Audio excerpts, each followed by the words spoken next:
వారిద్దరికి 25 ఏళ్ల అనుబంధం ఉంది. ఆయన మాజీ ఎమ్మెల్సీ, తెలంగాణ భవన్ ఇన్ఛార్జిగా, అలాగే టీఆర్ఎస్ పార్టీ ప్రధాన కార్యదర్శిగా సుదీర్ఘకాలం పనిచేశారు. 85 ఏళ్ల వయసులో మాదిరెడ్డి శ్రీనివాసరెడ్డి గారు అమెరికాలో తన పిల్లల దగ్గర ఉండడానికి శాశ్వతంగా వెళ్లిపోతుండటంతో మాజీ ముఖ్యమంత్రి కేసీఆర్ గారు ఎర్రవల్లిలోని ఫామ్ హౌస్ కి పిలిపించి ఆయనతో ఎంతోసేపు ముచ్చటించారు. అలాగే ఆ ఉద్యమ కాలం నాటి విషయాలను గుర్తు చేసుకున్నారు, ఆత్మీయ వీడ్కోలు పలికారు. ప్రస్తుతం ఆయన నాతో పాటు ఉన్నారు. సార్ తో మాట్లాడదాం. సార్ నమస్తే. నమస్కారం అండి. మీరు 2 రోజుల క్రితం ఫామ్ హౌస్ కి వెళ్లారు, కేసీఆర్ గారిని కలిశారు. ఆయన మిమ్మల్ని ఎంతో గొప్పగా స్వాగతించారు, ఎంతో ఆత్మీయ వీడ్కోలు పలికారు.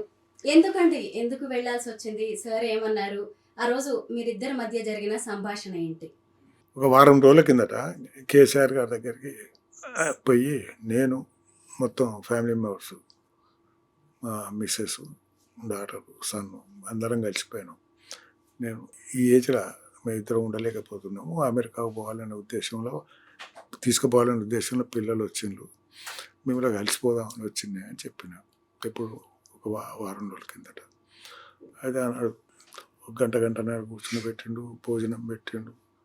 ఇంకా జనరల్గా పాత విషయాలన్నీ జ్ఞాపకం చేసుకున్నాక తిని ఇంకా బయలుదేరి వచ్చేసినాక సడన్గా ఒక 2 days తర్వాత సీనన్న అంటే నన్ను సీనన్న అంటాడు. ఎందుకంటే సార్ కంటే నేను 15 ఏళ్ళు పెద్ద రఫ్గా. సీనన్న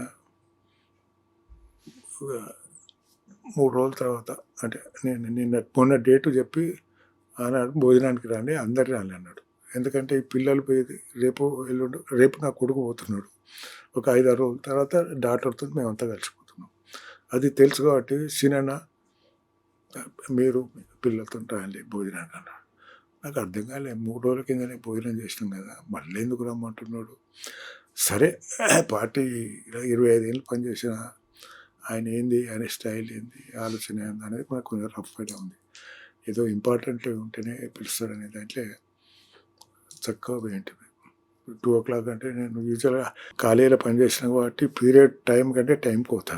2 అంటే ఎగ్జాక్ట్ 2 o'clock పోయారు.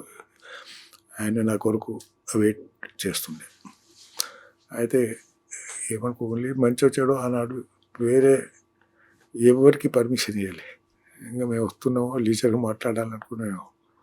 జనరల్గా ఫామ్లో కూడా చాలామంది పోతూ ఉంటారు, కలుస్తూ ఉంటారు. మేము వరకు మంచిగా సారు లీజర్ కూర్చున్నాడు. మేము 12 గంటలకు పైన పోగానే వచ్చి కూర్చున్నాడు.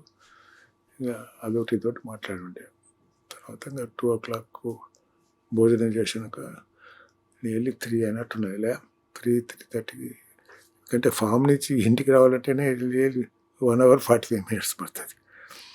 కాబట్టి 3:30 ఆ ప్రాంతంలో వదిలిపెట్టి ఇంకా అప్పటి వరకు ఆయన అడిగిన క్వశ్చన్స్ అన్నిటికీ మనం ఆన్సర్ చేస్తాం అన్నట్టు. కేసీఆర్ గారిని చూడగానే ఎవరికైనా పెద్ద పులి అనిపిస్తారు కదా, మీకేమనిపిస్తుంది కేసీఆర్ గారిని? నాకేం లేదు, ఆయన చూస్తే ఒక ఫ్యామిలీ మెంబర్ చూసినట్టు అవుతుంది. నేను చాలా క్యాజువల్గా పోతాను ఆయన దగ్గరికి. ఏదన్నా ఉంటే ఇమీడియట్గా చెప్తా ఇదే ఇష్యూ అని, లేకుంటే కూర్చుంటా. నువ్వు ఎందుకు వచ్చినావు అని కూడా ఆయన అడిగాడు. ఏదన్నా ఇష్యూ ఉంటే మాట్లాడతా, లేకుంటే వచ్చేస్తా అంతే. కేసీఆర్ గారు మొన్న మీరు భోజనానికి వెళ్ళినప్పుడు మీకు ఆత్మీయ వీడ్కోలు ఇస్తున్నప్పుడు మీకు ఒక బంగారు చైన్ లాకెట్ ఇచ్చారు కదా, ఒకసారి చూపిస్తారా? ఎందుకంటే ఆయన మీకు ఎన్నో కానుకలు ఇచ్చి ఉండొచ్చు, కానీ ఇంకా వెళ్ళేటప్పుడు నా గుర్తుగా ఎప్పుడు నీ మీదే ఉండాలి, నీ ఒంటి మీద ఉండాలి అన్నట్టుగా ఆయన మీకు ఇచ్చి ఉంటారు కదా. ఓ కేసీఆర్ అని రాశారా? With love KCR. అయ్యో, ఎంత ప్రేమ నిజంగా మీరంటే. మీరు ఇక్కడి నుంచి వెళ్ళిపోతున్నారు, మీ శేష జీవితాన్ని మీ పిల్లలతో గడపాలి అనుకుంటున్నారు అని తెలిసి ఆయన ఎంత ఇష్టంగా డిజైన్ సెలెక్ట్ చేసి ఉంటారు కదా, ఆ చైన్ గానీ ఆ లాకెట్. అందుకనే తీసి పెడుతున్నా విత్ లవ్ కేసీఆర్. ఎప్పటికీ మీకు గుర్తుంటుంది కేసీఆర్ గారు. కేసీఆర్ అనగానే మీకు ఏం గుర్తొస్తుంది చెప్పండి? నాకు ఆయనతోని ఎమోషనల్ ఇష్యూ ఆయనతో డిస్కస్ చేసింది ఏం లేదు. రొటీన్ ఇష్యూస్ ఎమోషన్ కూడా రొటీన్గా మాట్లాడేది కాబట్టి నాకు ఏమనిపించేది, కానీ నాకు పాత జ్ఞాపకాలన్నీ వస్తూ ఉంటుంది. నాకు కొంచెం హ్యాపీ అనిపిస్తుంది. నిజంగా చెప్తే ఒక విధంగా నేను అదృష్టవంతునే అనిపిస్తుంది. నెంబర్ 1 ఉద్యమంలో పార్టిసిపేట్ చేసుకోగాక తెలంగాణ ఉద్యమంలో మెంబర్ అయ్యి తెలంగాణ సాధించడానికి నేను కూడా ఒక దాని ఏమంటే ఒక మెంబర్గా ఉండడం జరిగింది.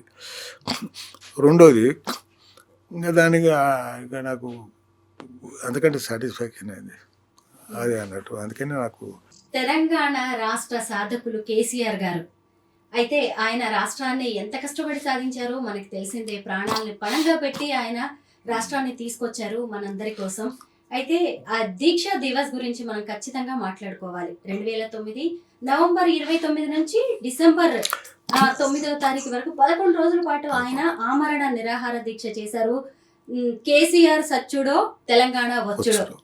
ఆయన ఎంత కష్టపడి ఆయన స్టాండ్ మీద నిలబడి ప్రాణాలని పణంగా పెట్టి తీసుకొచ్చిన తెలంగాణ ఇది. అయితే అప్పుడు మీరు ఆయనతోనే ఉన్నారు, ఆయన వెన్నంటి ఉన్నారు కదా, ఆ రోజుల్ని గుర్తు చేసుకున్నాం. ఇంకా కేసీఆర్ గారు డిసిషన్ తీసుకుంటే ఇంకా దాన్ని చేంజ్ చేసే ముచ్చటే లేదు. ఎవరైనా చెప్పినా కూడా గొడవ చెప్పినట్టే తప్ప ఆయన ఏదో ఇంటడు చేస్తాడని కాదు. చాలామంది పోయి చెప్పేది ఎందుకే ఇంత కష్టపడి ఇంత చేయాల్సి వస్తుంది. ఇప్పుడు వాడు అంటే మా అబ్బాయి ఎందుకంటే వాడు చేయలేదనుకో అసలే బక్కపాను. 11-12 రోజులు కూడా నేను సర్వైవ్ అవుతాడు అనుకోలే. కానీ ఇక నేను ఎవరిపైనా ఎంబడిపోయేది ఎందుకే అసలు బక్కపాను. అంటే ఎప్పుడైనా తెచ్చుకోవచ్చు కదా, నువ్వు కొంచెం తొందరపడ్డవి, కొంచెం చూడు, డిసిషన్ చేంజ్ చేసుకుంటే బెటర్ అని అప్పుడున్న పెద్ద లీడర్స్ ఎవరున్నా అందరు పోయి అడిగిండ్రు. అడిగితే నో అన్నాడు. నేను కూడా ఆ 11 రోజులు ఏదైతే నాకు 9 రోజుల తర్వాత నాకు కూడా ఆశ జాలింది. బహుశా కేసీఆర్ బతకకపోవచ్చు, ఎందుకంటే బక్కపానం కదా.